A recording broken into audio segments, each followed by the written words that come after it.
Hey guys, John, the Digital Gramophone, back with another video, another contest entry. This one is for Bill at the Vinylverse. But before I get to that, I want to briefly, I don't plan on doing a lot of vinyl finds videos. It's just not really my thing, but when if I feel like I have a story worth talking about, and I think this is one worth talking about. There's, right down the road from where I live, about 4 miles down the road, there is a antique store, and they have advertised comics and vinyl out front for a while now. I've lived here about 5 years, and I've noticed a sign probably for the last 3, and I don't know why I've never gone in. Antique stores, I've never had a lot of luck in them, and so there's one in Charlotte where there's a huge record booth. That person knows what they're doing, but I'm just talking about like little antique stores where you kind of where you're really just looking for anything. Like I don't really have a lot of luck in those. So anyway, I never have around here at least. But I don't know why. I was just killing some time and on my lunch break one day, and so I just decided to stop in, and I was pleasantly surprised.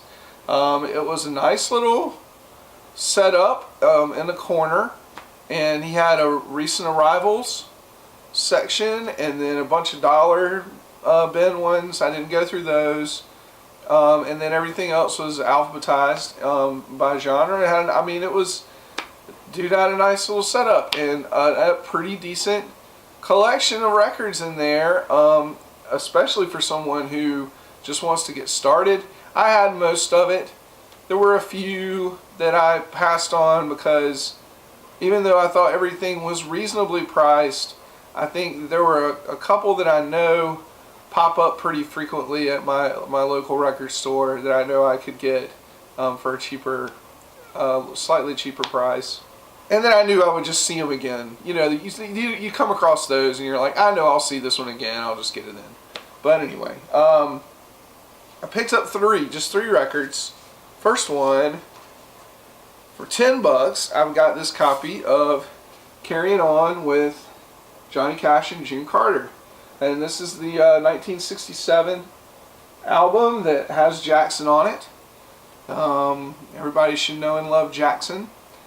I believe it's an OG as far as I can tell. I haven't checked all the matrix numbers, but I know it's with 67 press. It's stereo, but you see the 2i label there. Looks to be a pretty good. I haven't played it yet, but it looks, for $10, it looks pretty clean to me, and I thought that was a pretty good buy. The next one I picked up, and I never see this one. The Byrds, Sweetheart of the Radio. Now this is a 71 press, but still, it was only $15, and it's in good condition. It's got the original sleeve in it. Pretty important album. Bo here at 6 talked about this one recently in his country rock.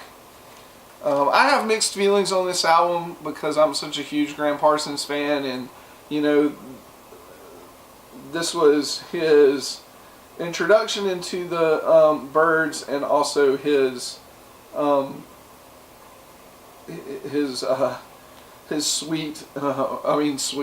swift ejection from the band as well. So I don't know, I have mixed feelings about it. It's still a good album, and yeah, I just wish that Graham was singing lead on all the tracks that he was supposed to. And anyway, but a good album, and for a good price too.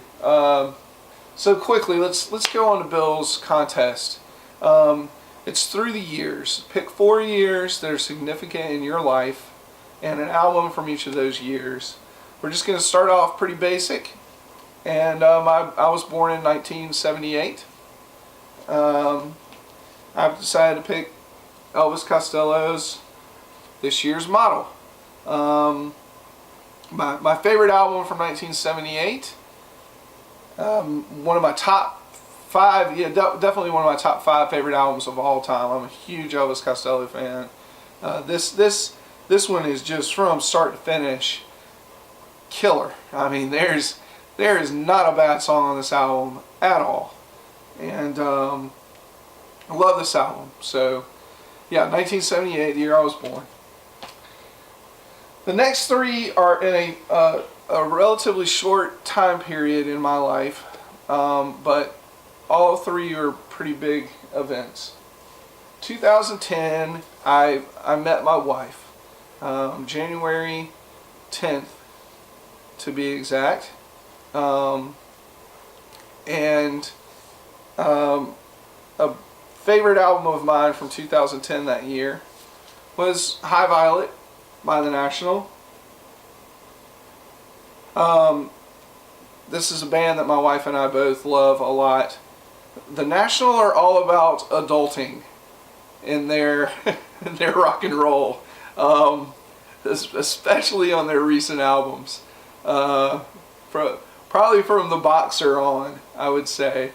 A lot of songs about adulting. Matt Berninger has a really interesting way of writing about his home life and being a husband and a father, and a really good album by I think one of the finest rock bands around today. Next would be 3 years later. We got married, 2013, and I chose my favorite album from that year is Modern Vampires of the City by Vampire Weekend. Another band that my wife and I thoroughly enjoy. Some really great songwriting. Vampire Weekend's a great band, and finally going to release their follow-up to this year, so I'm looking forward to that. Kind of a favorite off of here for the two of us is the song Unbelievers. But that's a great album. And then fast forward another 3 years. 2016, my son Sam was born, and he was born on January 24th, and in March or April of 2016 this album came out. The Sailor's Guide to Earth by Sturgill Simpson, and this could not have been a more appropriate album to come out at that point in my life. This was an album that Sturgill wrote as kind of a blueprint for his son to live by. There's a lot of references to paternal advice and things like that, and then obviously the very first song, Welcome to Earth, Pollywog, is directly written to his son, and a beautiful song. When the very first time I heard it, it got me good. But the first 3 to 4 to 5 months, first 4 to 5 months of my son's life, I spent many an hour in this room with my records and a record player, just swaying, holding him, swaying and rocking to all kinds of music, well into the night when he couldn't sleep, or a lot of times it's what got him to sleep, and I kind of miss those times, but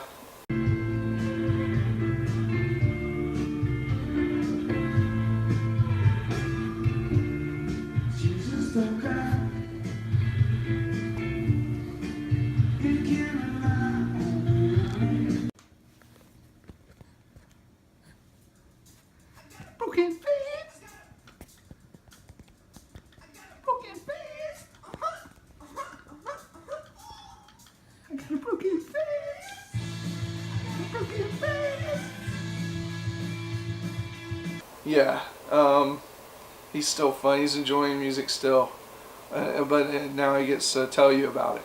So, and then here we are 3 more years later, 2019, and we are on baby number 2 alert.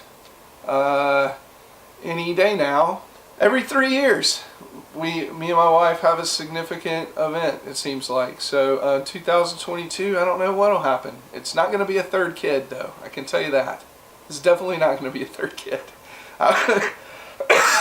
Excuse me. I love being a father. I love my son Sam. I'm going to love our daughter, our new daughter, but it's not going to be a 3rd kid. I can't. And that's also on advice from a lot of my friends.